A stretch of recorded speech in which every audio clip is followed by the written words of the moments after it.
Hello, everyone. My name is Jonathan Bradley. A lot of you may know me as J. Brad. This is Beth, my wife, and a lot of you may know our daughter, Rebecca. You guys have been praying for her over the last few weeks, and we really want to thank you from the deepest parts of our hearts. We are so grateful for those prayers and for the community that has kind of surrounded us as everything that's going on with her has been happening. And that's actually that's a big part of the story that we wanted to share with you today. It has reminded us to place our hope in Him. Beth and I met in the fall of 2019, a few months before the COVID pandemic really took off. During the early days of the pandemic, there were a lot of unknowns which led to a lot of darkness and hopelessness. Beth and I found hope and joy with each other during those days. I was working as a on-site tech at a job and serving as at a church as their youth minister, actually the church I grew up as a kid. Beth had recently transferred to working from home, and before the end of 2020, we were engaged. COVID and the lockdown that came with it made community naturally hard. And planning a wedding during that time became a lot harder. We were in a time of transition, and it was easy to lose focus and become lost among all the details. We set our wedding date for January 23rd, 2021, but God had other plans. A week before our wedding, we didn't feel very good, and to quell our anxieties, we took a couple COVID tests. Beth's came back negative, mine came back positive. This was before the vaccine had really been widely spread. There was a lot of misinformation. There was a lot of just unknowns. And there were not really any treatments at that time. And I have a couple pre-existing medical conditions that really kind of upped our anxiety and fear about this. We weren't sure what was going to happen, so we made a very hard decision and got married on January 16th, 2021.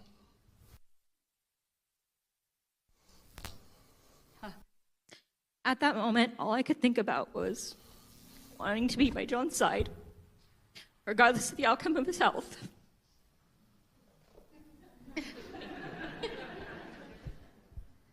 Thank you for being prepared. We married in the backyard of our first house, actually, surrounded by a few witnesses. The pastor from John's church officiated, and by God's really wonderful blessing, our photographer was able to drop everything and come take photos of that day. So we still have photos of that day. Everyone was masked up, except I couldn't find my mask. I had a custom-made one, and I lost it right before, so in all the photos, I'm not masked, but everyone else was masked up. It was a roller coaster of a day. We had a stack of Dunkin' Donuts for our wedding cake. And our reception dinner was BJ's Takeout that we ate on our couch that night. It was not the celebration we planned for, and over the next few months, I struggled with the hurt of canceling something that I'd been dreaming about since I was a little girl. And we were blessed that John's symptoms did not get worse, but it added to the conflict over whether we made the right decision and how we got married. As things started opening back up again, we went right back into church life, and John went full force into ministry. But we were the only young couple in our church at the time. We were outside the community. We didn't live in the vicinity of the church. And we would drive 50 minutes every day to church.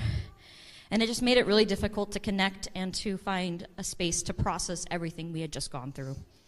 And then after the pastor at that church, who was a part-time Reserve Navy chaplain, he was called up to full active duty, and he left to support his family.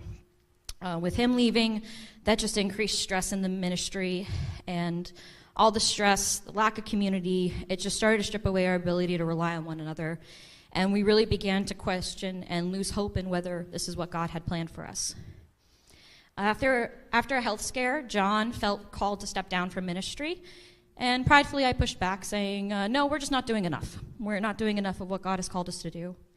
We were arguing all through Thanksgiving, trying to figure out what would work, and driving home, ironically while listening to a Mountain View sermon, I finally kind of just got to the end of my rope, and I asked God for a neon sign that He was calling us away.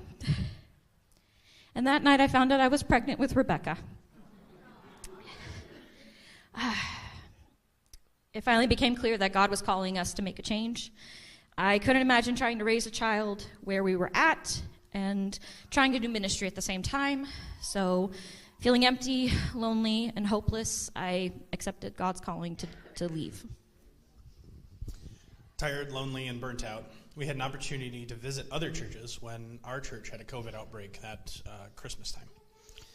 And while we had decided to leave the church, the how and the when were still very much up in the air. Now, I had been a part of Mountain View's congregation years before, during college, and I remained close with a few members. Hi, Jared. One of those members, he helped me out a lot during a very dark time in my life. That same week that we were able to visit Mountain View, Keith Dubard was visiting from Mississippi. Keith's presence here reminded me of the hope that community brings. God spoke to me that day at the sermon, and I ended up on my knees. And while I was on my knees praying, a hand touched my shoulder and did not leave there until I stood up. I shook that man's hand and thanked him, but I don't think I've ever seen him here at the congregation again. If you know who you are, please let me know. I would love to shake your hand again. God answered me that day, not with specifics, but with a reminder that we are to place our hope with him and not in ourselves.